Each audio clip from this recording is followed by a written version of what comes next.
What's up, everybody? It is August 6th, 2020. I'm your host, Justin, and as always, I'm joined by Perry.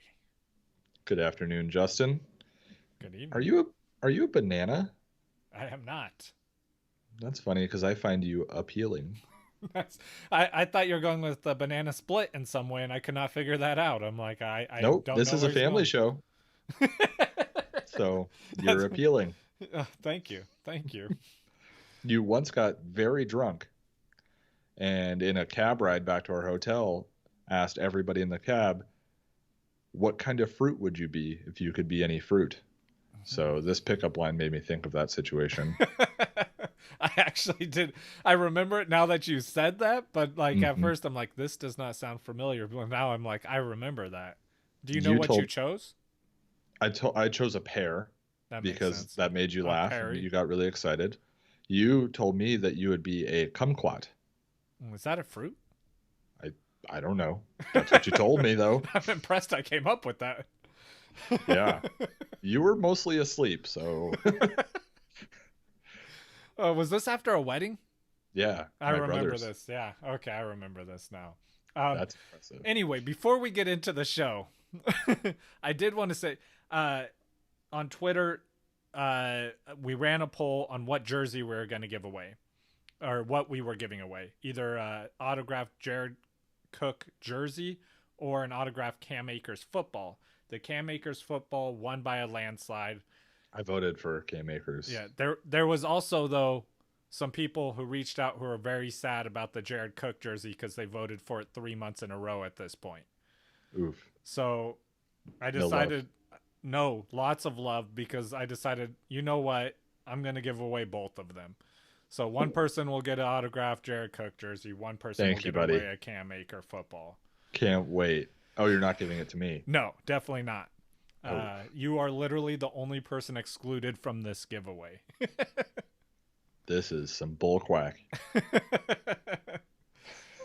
But also, I guess I should explain how they could win this. All you have to do is subscribe to us And, on YouTube. and send a video of you juggling anything. No, no, Oh, but sorry. it won't hurt. Sorry. It wouldn't hurt. I'm just It saying. wouldn't hurt. It also won't help. Yeah, yeah, but it doesn't hurt. You might get hurt. Yeah, that's accurate. Be careful. Yeah, be careful out there. I don't want you juggling chainsaw. I mean, I do, but safely. Safely. Anyway, you subscribe on YouTube and leave a comment on a video this month. That's all you do. It's easy. It's free. That's all you have to do. And if you don't want to watch on YouTube for whatever reason, you can always catch or listen to us on Spotify, Stitcher, Apple Podcasts, Google Podcasts, iHeartRadio. We're everywhere. Yeah. I just want to cover that stuff. Seems important. Yeah. So I'm okay with it. I approve. How are you doing, Perry? How's work going? I am worn out. Worn out. We only brought 3 people back to work. Mm-hmm. Normally 5 people work there.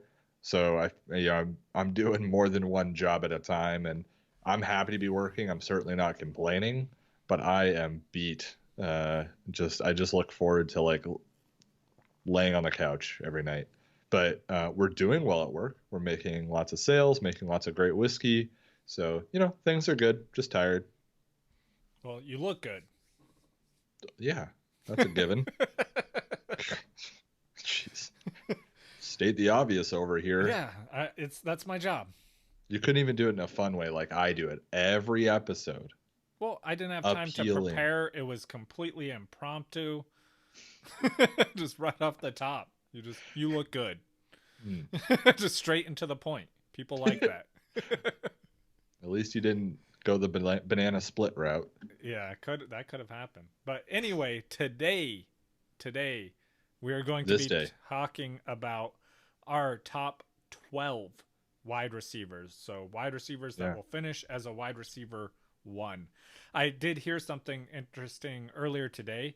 I guess outside of Michael Thomas, last year was a historically bad year for wide receivers. Very bad year. Yeah. Very bad year. And I warned everybody of going 0 running back because of how bad it was. everybody was living off of the 2018. Which is happening again, by the way, because now everyone is going like 4 running back straight, which I'm not opposed to. I like running back heavy, but it just, you see the huge swing based off of last year's results. Right. Yeah. 2018 was incredible for wide receivers. And so in 2019, a lot of people wanted to go wide receiver early again. And I was not interested, for good reason. I mean, Michael Thomas had an historic season, and everybody else had a historically bad season. Yeah. So, yeah. I just thought that was interesting as I was getting ready. Yeah. I think the best thing to do, in terms of, am I going zero running back or am I going, running back heavy, is feel out the draft. You know what I mean? If you have to pivot. Like, don't force feed yourself a third wide receiver just because I told myself I'm going zero running back. Well, it's like, no, dude, if the right running back's sitting there, then take the running back, or right. Vice versa. Like, I absolutely love, like, let's say, Dalvin Cook or whatever, or like, let's say I have like the 8th draft pick or 9th draft pick, and like, I'm all about going running back in the first round. But if it gets there and like Michael Thomas is still on the board, spoiler alert, I'm going Michael Thomas. Yeah, absolutely. I mean, you got to be water, my friend. All right, should we jump into the news, Justin? Let's do it. Yeah, we haven't talked in a while, so we got some stuff to talk about here. Couple wide receivers for the Miami Dolphins are opting out of the 2020 season, including Robert Wilson. It's Robert Wilson and Allen Hurns. Neither of them were going to be all that fantasy relevant, but I do think this pushes Devontae Parker even further up my list. He's really the clear best option there. There's no doubt about it at this point. So something to pay attention to, definitely. He's going to get probably even more targets now. Yeah, and it can't hurt Gesicki either. Nope, can't hurt Gesicki. Antonio Brown officially suspended 8 games. That number could continue to go up as his Florida cases are investigated. But at least there's a number now for teams to work with. Do you think now that this number's out, he gets signed somewhere? Maybe in 6 weeks into the season. But I think he has a chance now. Yeah. Especially as the season gets going, if there's injuries, people come down with COVID and stuff like that. You might see him get signed to a team that desperately needs wide receiver help. Well, my take on it is he's going to get signed. If he gets signed, it will be before week 1, because those games aren't, they don't count towards a suspension unless he's on a team. That was the initial reporting. They later came back and reported that it does count whether he's signed or not. That's interesting because he's not actually missing the game. Right? I know, but that's what they said in the second report they put out.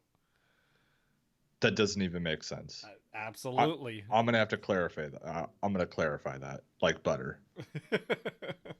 That was a clarified butter joke. Out of nowhere. That was weird. You lost me on it. Okay. We might want to restart this whole podcast. Nope. I feel really uncomfortable about that joke. You should. Okay. I'm going to have to live with that mess. We all do now, Perry. Thank you.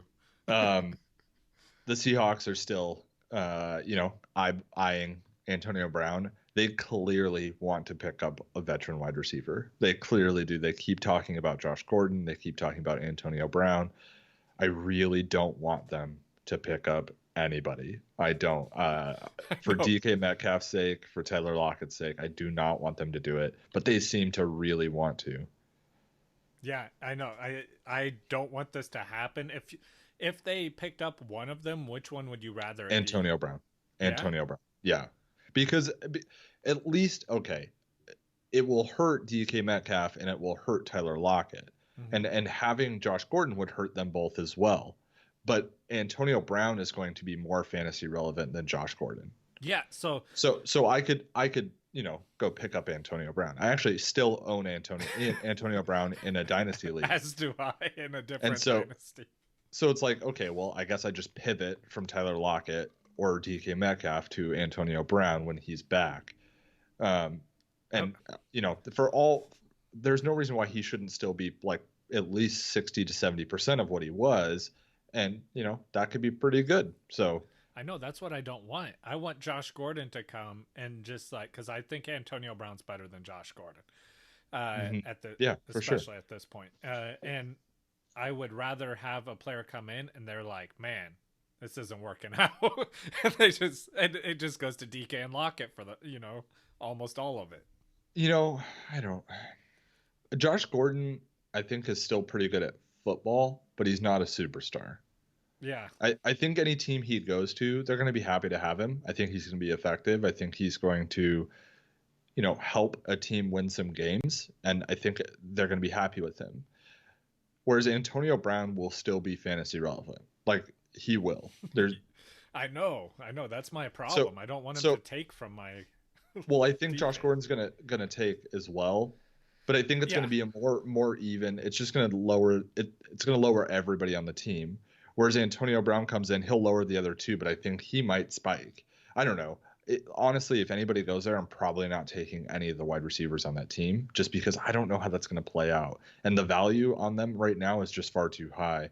Obviously, that value would be adjusted as soon as a wide receiver gets signed, but I don't know. It's going to be kind of like a 49ers backfield situation. So I need an alpha to like actually come out of there, and any alpha that comes out of there, even if it continues to be Tyler Lockett, great. I would take Tyler Lockett. Like if you and I are wrong about DK Metcalf, which we could be, but I mean, then I would take Tyler Lockett, but there's no way to actually know at this point. So, all right, moving on here. It's reported that Austin Hooper lived with Baker Mayfield for 2 to 3 weeks during the offseason after his signing, and that they built a really good relationship.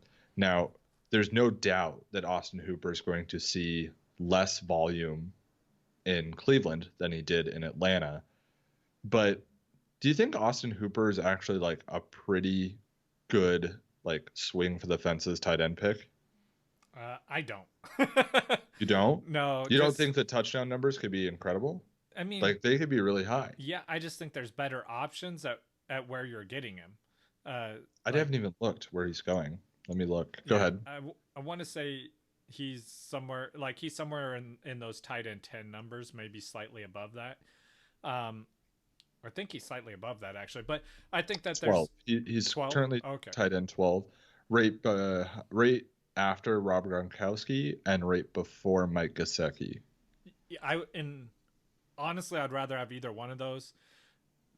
I prefer Gesicki. I think that's a safer choice. I think Gronkowski is the one if I want to swing for the fences I'm going for between him and Hooper, and then for the safer pick I would go with Gesicki. Yeah, that's I think I agree. I agree. I don't know. I've just always liked Austin Hooper. I really want him to work out, and I really want the Browns to finally be good so we can stop talking about when are the Browns going to be good. And so if those two things happen simultaneously, that'd be pretty cool. I want the Browns to be good, but at the same time, it's like an ongoing joke that I just kind of don't want to end at this point. Yeah, kind of like the Patriots always winning the Super Bowl. Yeah, no, I want that one to end. Okay. Ronald Jones. So in a phone call with reporters, Bruce Arians told them that the main guy in the backfield will be Ronald Jones, and all the other guys will just be jostling for roles outside of that. Yeah, I'm going to take you back 1 year ago from today, Perry, when Bruce Arians said O.J. Howard was going to be the guy. I mean, technically he was. He just wasn't very good at being that guy. He was just a guy. There wasn't another tight end, right, that like ended up being the guy. Yeah, there just wasn't a guy. So Bruce Arians didn't lie to us. He's like, yeah, he's the guy, man. Haven't you? He's got the most. Yeah, he's out there the most. He's out there the most. He's my guy. Go block, please. Oh, you can't do that.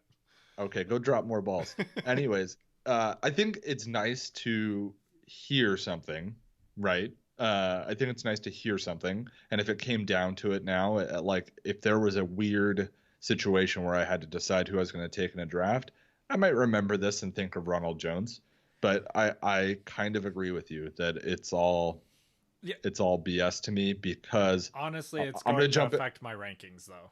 I'm I'm gonna jump into my next news because it applies. LaShawn McCoy is now a Tampa Bay Oh Buccaneer. yeah, that also affects my rankings. Yeah. I forgot that hadn't happened since our last episode. So we've got Ronald Jones, we've got Keyshawn Vaughn, we've got LaShawn McCoy, we've got Dare. Oh no, I'm not saying that name. Yeah, Oh that's. Gun I was gonna say Abawawi. that's your job, Perry. I am not. You know, I'm not I saying that know. name. I'm normally pretty good about it, and that terrifies me. Yeah, Um, I don't know. I don't know what to do with this backfield, man. I think it's gonna be whoever's working on I that think given it's day. gonna be yeah, exactly like the 49ers were doing last year. Like, oh, you're doing good today. You woke up on the right side of the bed, so you're gonna be our starter today. I think my advice to the management team is this: do not rely on a Buccaneers running back to be your week in, week out starter Yeah, at any position, whether it's your one, your two, your three, your flex. Don't rely on him to any of these guys to be that guy every week. yeah. And Be water. if I can snag like Rojo or Keyshawn that fall super late where I'm not relying on them, sure. And Sure. hopefully that Yeah. pans out and I have the starter there. But I Yeah. mean, like you said, that's not something I want to rely on. I will say that if Ronald Jones comes out early and is pretty bad, um, and you can get Keyshawn Vaughn, like say week 3, Ronald Jones is just not good. His pass blocking continues to be terrible, and you can get Keyshawn Vaughn in a trade because he's not getting enough work. Do it because by Yeah. the end of the season, Keyshawn Vaughn could be pretty valuable. Yeah, watch those Bucks games and see how many sacks Rojo gives up during them because if you see Brady Hmm. taking some big hits, even if he's getting the ball off but he's pressured, Yeah, then yeah, don't expect Rojo to be the starter much longer. right. Last piece of news: you and I kind of talked about this being a possibility. So far, it sounds like everything's okay. So thank goodness for that. But Doug Peterson, the head coach of the Philadelphia Eagles, has tested positive for COVID-19. He is asymptomatic at this time, but he does have to remove himself from the team for probably 2 to 3 weeks. Um, Running back coach Deuce Staley was going to take over head coaching responsibilities in the meantime. This didn't happen midseason, so I mean that's great. But as these guys are getting into camp, it kind of sucks that they're going to be missing their head coach now for most of camp. Um, I don't know. It doesn't really affect anything fantasy wise, but it's something that we've been talking about. If the season's going to happen, these players are incredibly fit and young, and I think a lot of us aren't too worried about something horrible happening with them. But these coaches are older, man. I actually saw something recently that was saying 70% of the NFL players are in the at risk category due to either pre existing symptoms or being, you know, technically obese. Like Oh you look well, at the yeah, linemen, yeah, they might be, you know, very muscular, but they also got some extra pounds on them. And that could actually affect them in a negative way if they were to contract it. So just something to think about. yeah, definitely. It's crazy, man. I'm gonna ask you now, and I'm gonna ask you again, like every episode. Are we gonna have a season? I'm still saying yes. We're at least having week one. I'm more and more worried it doesn't get much further than that, but I'm saying as of right now, yes, we're still having a season, and I Yeah, my confidence is dwindling. yeah. As I watch baseball, completely like drop the ball right now on handling COVID. It Unforced makes error. me it makes it makes me very worried for the NFL. The NBA handled this as is handling it very well. They have not had a single positive case, but they're also extremely strict on who can enter the NBA bubble. They've got it all planned out. There's protocols for everything to protect the players, to protect the reporters, the coaches, everybody. Everybody. And the NFL's like, whatever. The NFL's like, well, we're just gonna do what baseball does, and it's like, well, the Marlins can't even play football or play baseball right now Yeah, at they all. definitely can't play football. Well, no, Yeah. because they have COVID Yeah. and they're baseball players. For those two reasons. Yeah. So, yeah, I don't know. I like the NFL really has to take this very seriously and put some serious protocols in place. And this is the last thing I'll say about it because then we'll talk about fantasy. But the NBA, No, then we you got know, news no one cares about. oh, sorry, the NBA is forcing these players to go without seeing like leaving the bubble for 3 months, right? Which that's a pretty long period of time. That's definitely going to be very hard to do. But the NFL season, you're going to have to ask those players like enter the bubble, the NFL bubble, if they were to do so, like now and not come out of it until, it could be as late as February. So I don't know if that's possible, man. I don't if it were me, I don't know if I'd do it. So Yeah, it's rough. I hope that the season happens, as we all do. We're just gonna wait and see right. and be ready. Because then what are you and I going to talk about if it doesn't happen? Oh man, this 2021 season. Yeah, Star right. Wars. Oh, I don't. We're I a have Star some Wars comics. podcast, everybody. Yeah, right. We're just gonna rebrand instantly. That helmet's gonna become a Darth Vader helmet, and our logo. Right. Okay, but anyway, we have some news no one cares about, Perry. I tried to keep it short. I assumed we would have a lot of news since we haven't had an episode in a week. Is the first piece of news no one cares about? Is it nobody cares about butter jokes, Perry? It is Because it now. should be. It should be. It is now because you just said it. God. It's on the record. And that's not true. We had that one meat and butter. Oh, twist. I'm still relevant. All right. Well, anyway, football news no one cares about. Jeremy Hill not happy about being signed by the Raiders and then cut by the Raiders 2 days later. He was just. I knew, so I almost talked about this in the news, but I knew you would bring it up because I knew you'd find this hilarious. But it's just Devontae Booker backup. That's the only reason he was signed. Devontae Booker came back. Everything's good with him. They don't need Jeremy Hill. I'm sorry. I like Jeremy Hill. He was really cool for a while, but yeah. Yeah, exactly. Like, okay, you're good. Go home now. Sorry, they didn't need you, man. Yeah, I wonder if he got paid any for that. For 2 days. Yeah, he had to have, right?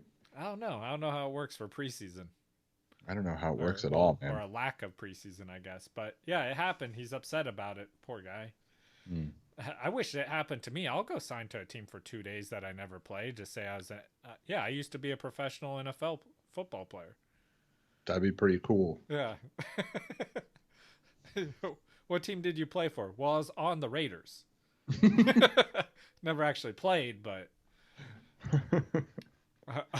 second thing I got, Patrick Mahomes and Josh Allen want to have a throwing contest to see who could throw the ball further after they're being ranked the top 2 in arm strength in Madden.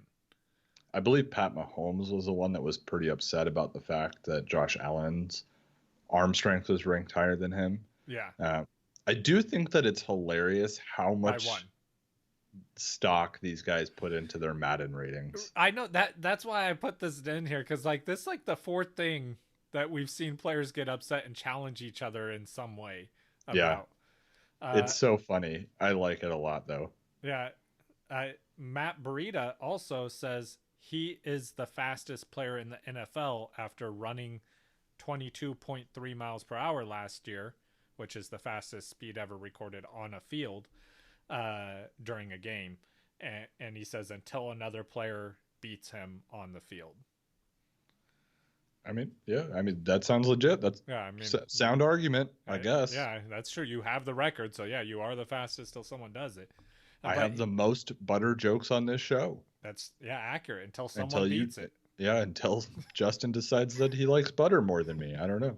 Yeah, but I want him to join this race that Chris Goodwin or Chris Goodwin. Is it Chris Goodwin from the 40 or you formerly of the 49ers? Marquise Goodwin. Marquise, yeah, sorry, again Godwin and Goodwin confused. Marquise Goodwin and Tyreek Hill said they were going to do. So he needs to get in there. Yeah, that'd be fun to watch.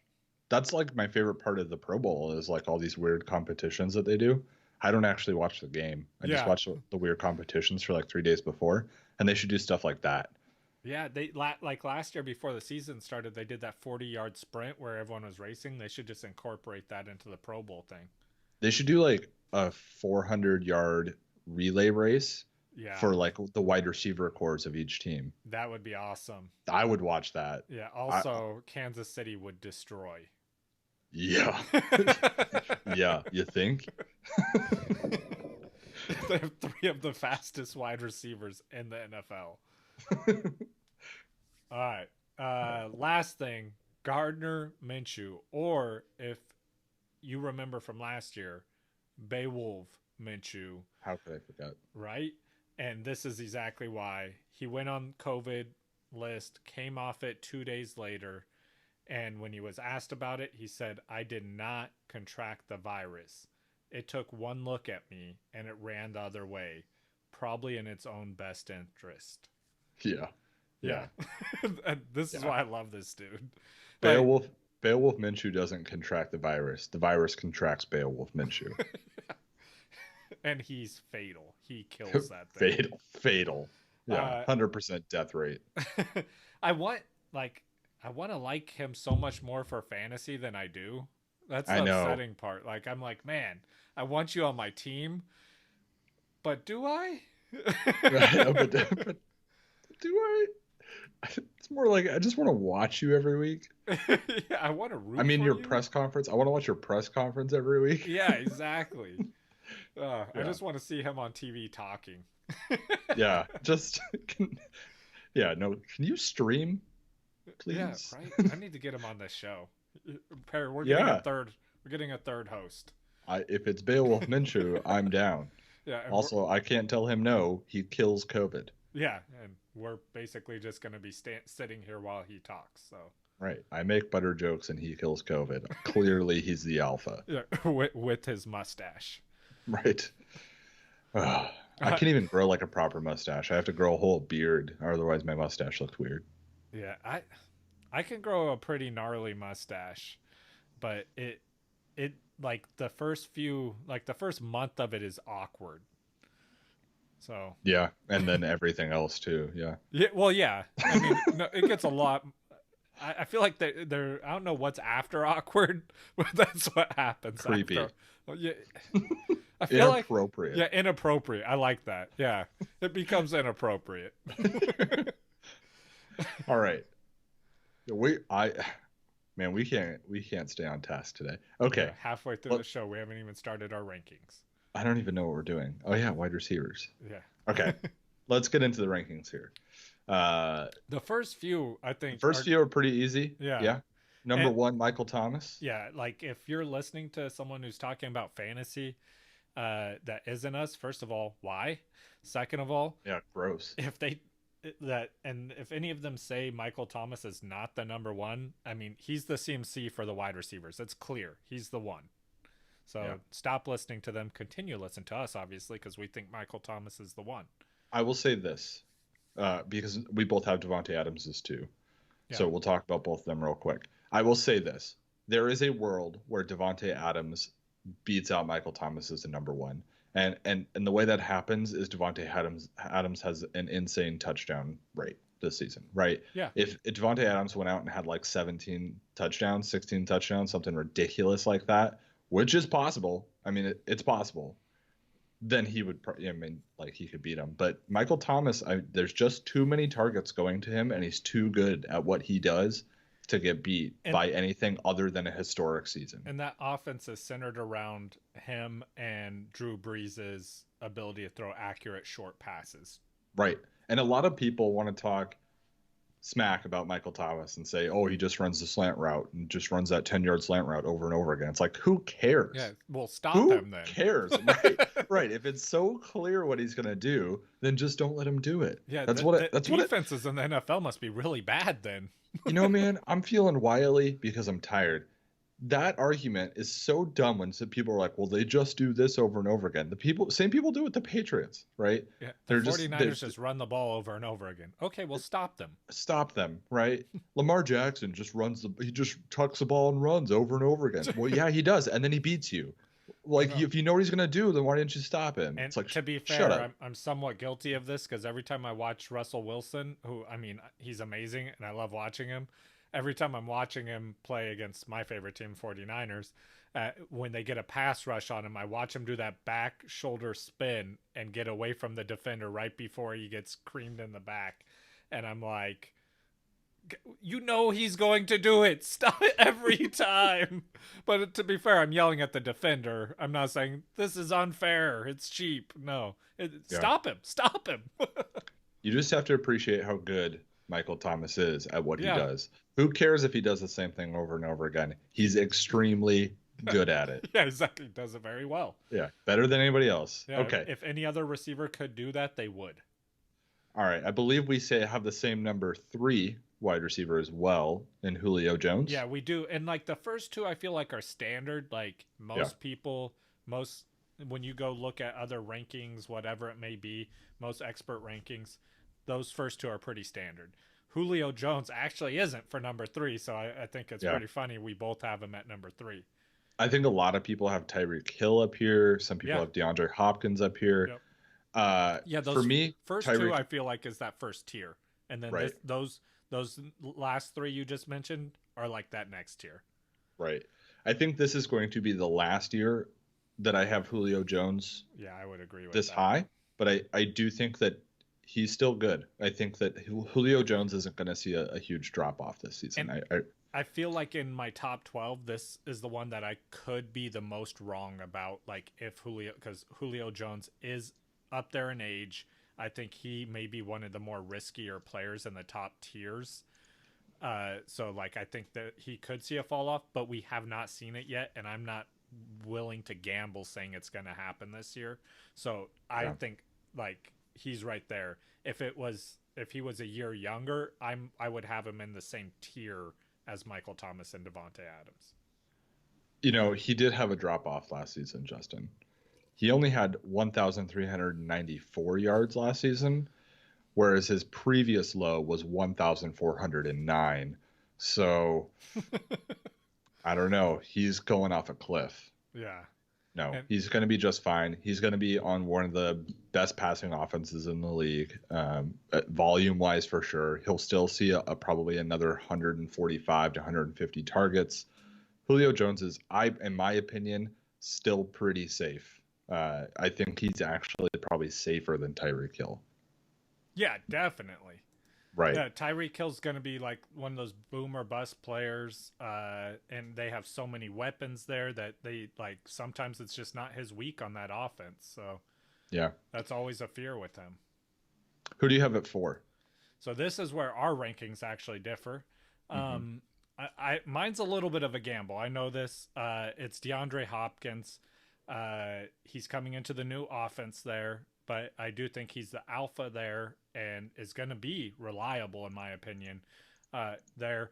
And like having player, like it doesn't mean I dislike, the player that you're about to mention, because obviously at this top tier, it's, these guys are all pretty close, these top tiers. And Hopkins, I think that he'll be able to produce in that offense. And I think everything is geared for his success in that offense. So I'm excited for his opportunity there, and I think he could really thrive. So I have DeAndre Hopkins at 6, and I think this one might be the one that I could be most wrong about for everything that you just said. Right? He should be good there. He should be very good there. Yeah. It should be like he doesn't even miss a step. But he is on a brand new team. And it's COVID year, right? Where a lot of these guys haven't been able to be around the team, been around their teammates. So I think that there's a chance that he's not quite as good this season, at least maybe not early on, which will hurt his overall ranking at the end of the season. But I would love to have DeAndre Hopkins on my team. No Yeah. doubt about it. I just got him at 6. I actually have Chris Godwin at 4. And I just that's oh, who go I ahead. have at 6. Yeah. Hey, I just really like Chris Godwin's. I like the situation he's in with Tom Brady now. I think that he's an incredibly talented route runner. I think that Tom Brady is an incredibly accurate quarterback, and he's going to be able to use Chris Godwin's talents really, really well. Uh, this offense should, for there's no doubt about it, they should move the ball a lot. And Chris Godwin could be a serious threat in the end zone. He's going to move the ball down the field big time. Mike Evans, unfortunately, Tom Brady, I don't think it's an arm strength thing. So don't. I know I fight this all the time. I don't really care about Tom Brady's arm strength. It's just not his style to bomb the ball down the field. Yeah, because Let you take more hits when you do that. Tom Brady, being an older quarterback, does not want to absorb a lot of big hits. and a smarter quarterback. Yeah, so he's Yeah, not going to hold the ball long enough for the receivers to get downfield to do that anymore. right. And Tom Brady, for Tom Brady, he doesn't care whether it takes one pass to go 65 yards or 6 passes to go 65 yards. As long as he goes 65 yards, he doesn't really care. And I think that he's going to just Chris Godwin's going to eat people alive. Targets, lots of receptions, lots of yards. So I'm excited about Chris Godwin with Tom Brady this season. I'm still excited about Mike Evans. We'll talk about him in just a little bit, but anything else you want to add no, about yeah, Chris Godwin? I completely agree, and it like hurts me to have Chris Godwin at 6 because I Mhm. do really like him in this opportunity, and like it's just when I was like figuring this out, this was like these 3 guys were so Yeah, hard for me to it's very place hard. here. And so yeah, let's number 5. I believe you have the same player as I do. I have Tyreek Hill. Yep, Tyreek Hill. Yeah, So we both have Tyreek Hill at 5. We have DeAndre Hopkins and Chris Godwin flip flopped. Um, I for Tyreek Hill, I just want to say that there are going to be weeks where he is the number one. There will be. There might be one, there might be two, there might be 3 weeks, but there are also going to be weeks where he's going to be like number 20. yeah. And If I'm drafting, honestly, I'm taking either DeAndre Hopkins or Chris Godwin before I take Tyreek Hill. I think Tyreek Hill I'm in will agreement. finish above them, or above. He could finish above both of them. Yeah. But he's like you said, he's not going to be consistent. Like in Kansas City, they will shoot like there will be a wide receiver that it could be what's his name, Sammy Robinson. Watkins. Yeah, It could be Sammy Watkins. yeah, that finishes with 3 touchdowns this week, and Right. nobody else has a touchdown, and they might only have 20, or 40 yards receiving, and like that's super disappointing. It could also be Travis Kelce. Yeah, Right. right. And that's It super just disappointing when that's your first or second round pick. Yeah. I think that Tyreek Hill is really important for the Chiefs. I think he opens up a ton of opportunities for that team to move the ball and score. But unfortunately, he will lose you weeks, especially where you are drafting him as your number one wide receiver. So he will be in your lineup every week, rightfully so, because he could blow up at any point. But he's not going to give you the consistent points that somebody like Julio Jones, Devontae Adams, Chris Godwin, DeAndre Hopkins are going to give you every week. Yeah. And you have to weigh, hey, do you want the 35-point game every fifth or sixth week, or do you want the 20-point game every week? So, yeah. All right. I had Hopkins at 6. Who do you have at 7? At 7, I have. I don't know if we have the same player here. I have Kenny Gallaudet. Okay. Yeah, I've got Gallaudet at 8, so we're close. Yeah, so Kenny Gallaudet, he's, the number 1 receiver there Without a doubt. Yeah, with Stafford coming back. Mm-hmm. And, like, he continues to produce. I think he gets forgotten about because he produced there even last year. He was producing without having Stafford there. And who was their quarterback? David Blau? amongst others. Yeah, Yeah. like it was just a horrible situation, and like he still managed over almost 1,200 yards in that situation and 11 touchdowns. Like that's incredible. And now he's getting a much better quarterback Yeah. to throw him the ball. So I think he gets forgotten about. I don't think he's like one of the sexier names you can choose in fantasy football, but I think he definitely has the opportunity to finish at least where I have him. Like I like him a lot this year. I hope people continue to forget about him Yeah. because I will definitely be taking Kenny Galladay. And I have Mike Evans in that spot, but honestly, it's a coin toss for these two guys. For me, it was really hard for me to rank them. Mike Evans will probably be on a better offense. Yeah, I Really think big Mike bodied Evans is guy. definitely the sexier pick of the two, too. I think he's a really big, like he's, I don't think, I know he's a really big bodied receiver. He's going to be a threat once they get down to the red zone. There's going to be some really nice play action with Tom Brady where he will throw it deep a few times. I'm not going to rely on it, right? I'd rather have Chris Godwin, clearly. But that's why I have Mike Evans there. I also expect a little bit of touchdown regression from Kenny Galladay. He had 11 touchdowns last season. That's a little more than what I'm expecting this season. I still think he'll have a pretty great touchdown rate this season, maybe right around 7 or 8 touchdowns, which would be awesome. But yeah, I like Kenny Galladay a lot. I hope people continue to sleep on Kenny Galladay because I would love to have him on my team. Yeah. Okay. And you said you had him at 8? Yes. Yeah. Uh, Who do you have at 9? well, I still have 8. Oh, who do you have at 8? I have DJ Moore at 8. Oh, yeah. Yeah. This is a big difference for us, but Yeah. I like DJ Moore. Go ahead. No, so DJ Moore, I think he's another player that people just aren't giving enough credit to for what he was able to do with bad quarterback play last year. Last year, again, another player that almost had 1,200 yards. He had 1,175 yards, a couple yards less than Gallaudet did. But his touchdowns, he had 4 touchdowns. I feel like that number is like one that has to increase for him this year. And I think that Teddy Bridgewater's an improvement at quarterback there. They're both young. I like what they did with their offense. I think their offense as a whole is going to be improved as well, which will benefit him. So I think that we could see him progress to take a step forward from where he was. And that's just something. I mean, Teddy Bridgewater is not like a horrible quarterback. I think a lot of people feel like he is, but he's a good quarterback. Yeah. He's a decent quarterback. You mentioned people not giving him enough credit. I might be one of those people. I'm just not. I'm a little concerned about the passing volume that's going to be occurring on that team.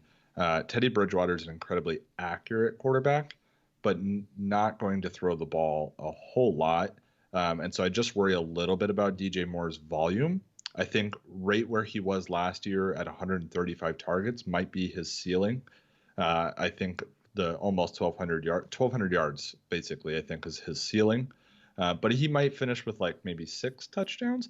If those touchdown numbers go even higher, right? If he finishes with like 8 or 9 touchdowns, yeah, Kenny Galladay DJ Moore is the steal of the draft, right? Or one of the steals of the draft. He'll be amazing. I have him at 13, so he's just outside my top 12. He might creep up into my top 12 as we get closer here, but I think Christian McCaffrey is going to be the main target in the red zone. So I'm a little worried about that, but that's actually a fear of mine is that that CMC steals some of his goal line work. But still, I mean, yeah. I don't think 4 touchdowns or I don't think 6 touchdowns is, too much for him. No, I don't for sure. I guess I'm just a little wary of Teddy Bridgewater producing fantasy relevant players. wide Yeah, receivers. and to be clear, there probably isn't another wide receiver on this team that I'm grabbing because I don't think that he will produce more than one fantasy relevant Yeah. wide receiver. But similar to, I mean, how we were talking about Michael Thomas with, the Drew Brees, the accurate passing on these short plays. I think they could do that with DJ Moore with having Curtis Samuel and Robbie Anderson stretching the field a little bit more and really open things up for DJ Moore, who, I mean, I think he's super underrated. Like, I think I've said that like 5 times, but. Yeah. I will say ranks 9 through 14 for me are really tight. Oh, I think the So wide receiver ranks in general for like probably, I'd say there's probably about the top 20. Like I am constantly moving guys 1 or 2 spots around. mm-hmm. Yeah, yeah. So as soon as you get past like the top 4 or 5, it gets really, really tight. So me having DJ Moore at 13 and Justin, you having him at 8, honestly, it sounds like a big difference. It's really not in terms of like actual production that might come out of these guys. So it could be like 1 touchdown difference between 9 and 13 for me. So yeah. All right. So who do you have at 9? At 9, I have Allen Robinson, and this I think that's might also I don't even know where his ADP is. I probably should know that. I have Allen Robinson at 10. Oh, so we're close on Allen okay. Robinson. That makes me okay, good. So we're not too far, but this another one where I think it's a volume play where I think that he is the clear best wide receiver on that team, and like he's going to continue to eat. He did last year. Super underrated, another like underrated wide receiver that was on a bad offense, but bad offenses with a very bad quarterback. Yeah, and bad offenses have to throw the ball. And Chicago has been known for this bad quarterback throwing the ball to wide receivers for quite some time. Yeah, Allen Robinson had his second best season ever last season. Yeah, he's in like, how old is he? 27 years 26. old. Yeah, 26. I have him at 27. Either way. Okay. But either way, he's like, I think some people, he just turned 27 this month. So, yeah, I think some people think he's older than he is because he has moved teams and stuff like this. So he's still super young. He's in his prime. Yeah. So I don't see a reason for him to have any regression at all from what he did. In fact, I think there's room for improvement if the quarterback play improves, which it should, because if it doesn't, then they'll bench him and put in an improvement. Yeah. So I think you could see quite a bit more yardage from him. And honestly, if Nick Foles ends up starting at any point in the season, Nick Foles is not afraid to take shots down the field. And I think the biggest thing that was holding Allen Robinson back last season was just his average depth of target. Yeah. His yards per reception were at 11.7 when he's usually much higher than that. His best season ever, he was at 17.5 yards per reception. I don't expect him to get up that high, but if he were to hit right around 13 yards per reception, Allen Robinson could be very, very good next season. So and he's extremely cheap right now. He was 6th last year in receptions and 9th in red zone receptions. So like those are, I mean, great numbers to have, especially for a guy who I have ranked out, below 6th. So, and I don't talk about strength of schedule all that often, but he does have the easiest strength of schedule in terms of wide receivers. So there's that. Yeah, it's helpful. I've got AJ Brown actually ranked right there, so one spot ahead of him. I like that. Actually, earlier this week I moved AJ Brown up my rankings 4 spots. Right on. I just think AJ Brown going into a second season is going to improve a lot. I think that target number clearly is going to go up. 84 targets is just too low for a guy like AJ Brown. I think he'll definitely break 100 targets this season, maybe even like 110. I think the yardage total then will go up. Putting up 1,000 yards on 84 targets is pretty damn good. And so if he were to say get 110 targets, put up 1,200 yards, and then finish again with those 8 touchdowns. That's awesome. I think that I would be very happy with A.J. Brown at that point. And it also doesn't really, that's not like a huge increase in passing volume, which Ryan Tannehill isn't going to throw the ball as many times as like Matt Ryan. So, yeah, I'm excited about A.J. Brown this season. Yeah, and like another thing with AJ Brown, his yak is great. His touchdowns were amazing, and a lot of times when you see a player with a lot of touchdowns, you would expect some touchdown regression. He had 9 touchdowns. I don't expect that with him. I think that he actually gets targeted more. One of those was a rushing touchdown. Yeah. Yeah, but I think that he could actually repeat that and surpass. Maybe have more. I know it's scary for me to say that hit those double digits, but it's possible. Tennessee's a good team, and they're going to win games, and they're going to score some points, and he could definitely see 10 touchdowns this season. I remember after week 1, I had a buddy of mine reaching out to me last year because there were 3 players that exploded week 1. 2 of them were rookies. 2 of them's last name was Brown. That's Hollywood Brown and AJ Brown. Hollywood Brown scored more fantasy points week 1, and everyone had him on their waiver list. And I remember telling this buddy of mine, do not go get Hollywood Brown. Let someone else do it. Grab AJ Brown. He's the better talent. Yeah, and he actually only got better when the quarterback swap happened. Yeah. So I like AJ Brown a lot. I have Allen Robinson right after him. Who do you have at 11?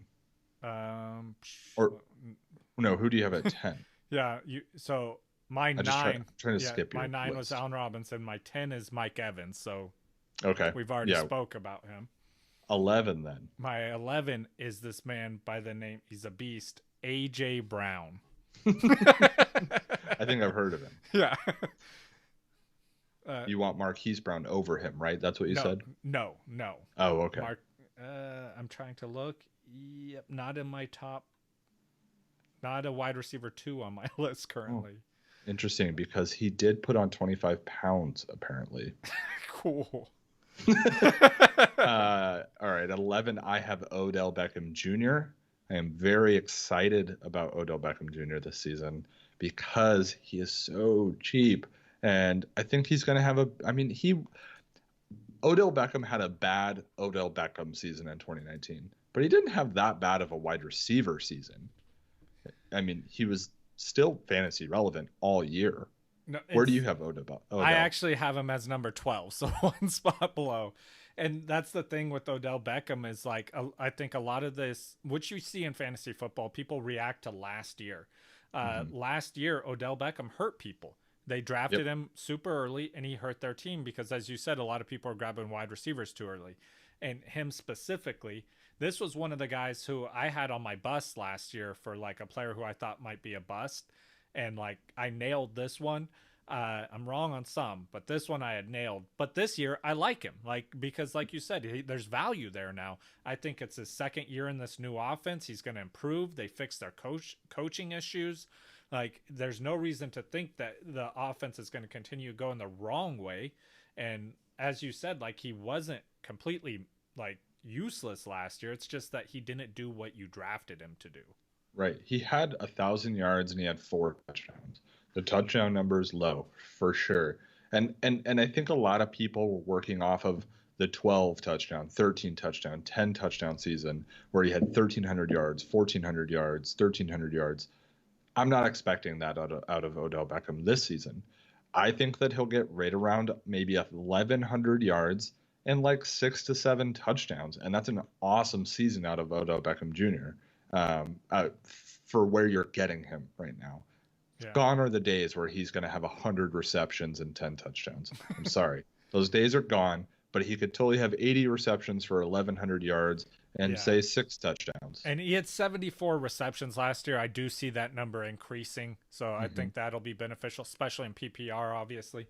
The the yards per reception I actually think will increase as well, just because Baker Mayfield should have a little bit more time to throw the ball as they plan to run these 2 tight end sets. Teams start running these sets because the quarterback's not getting enough time to throw the ball, and it basically gives you more blockers, or slows down pass rushes. So you should see a little bit deeper throws. Yeah, and another season with Baker Mayfield, I think that Baker Mayfield's going to know how to use him better than he knew how to use him last season. So and just be a better quarterback in general. Well, I sure hope so. All right, so at 12, this one's a big piece of contention for you and I. Yeah. But it's kind of funny because we almost feel the same way about him. Anyways, yeah. I've got Amari Cooper at 12. And I know that you have Amari Cooper down at 16 because we talked about this for about 20 minutes before we even started recording the podcast. Yeah.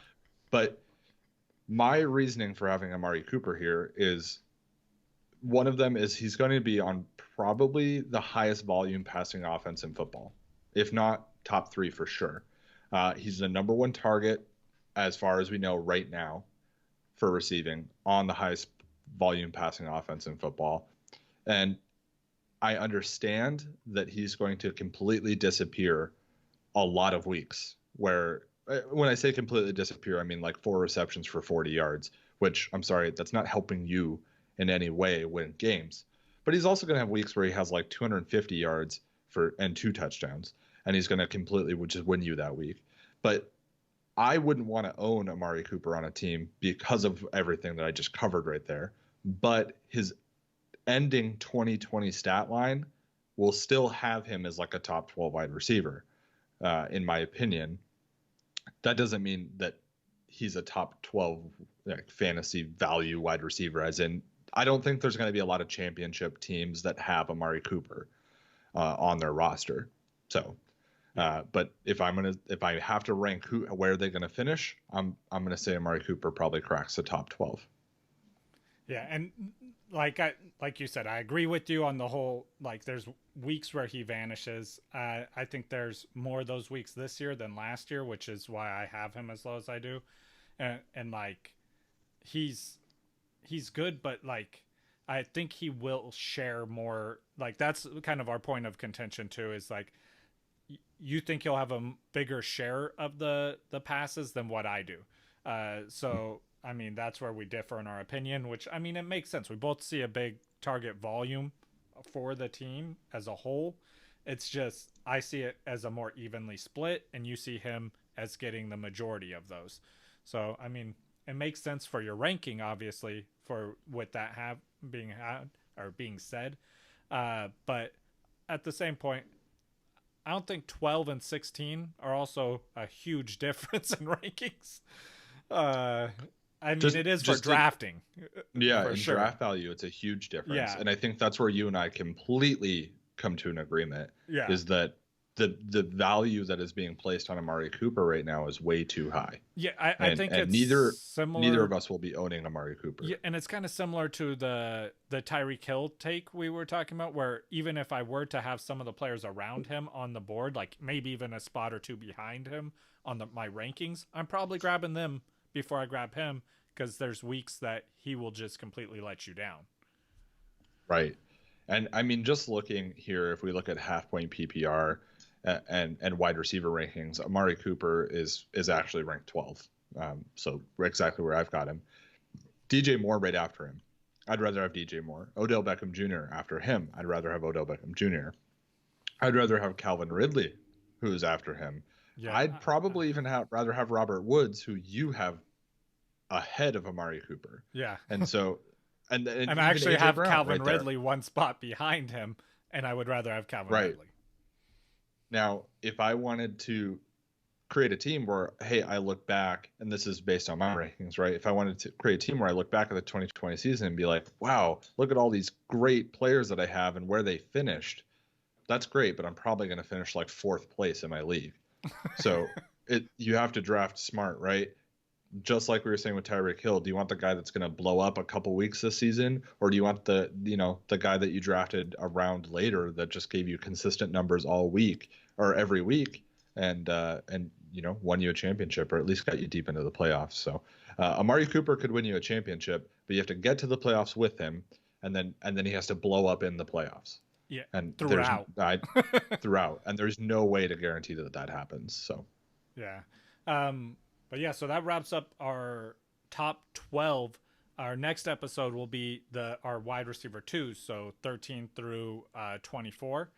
And I feel like this one, I feel like we had a lot of wide receivers that were very similar. yeah. And I feel like the next 12, we're going to disagree Tough. on a lot of them. Yeah, I don't know if we're going to disagree. I think it's going to be more of our rankings will differ. Right, and I think it has a lot to do with the fact that it's so deep that it's really hard to be right. Yeah. You know what I mean? Yeah. It's so deep. I'm looking right now. Michael Gallup is currently ranked the 32nd wide receiver.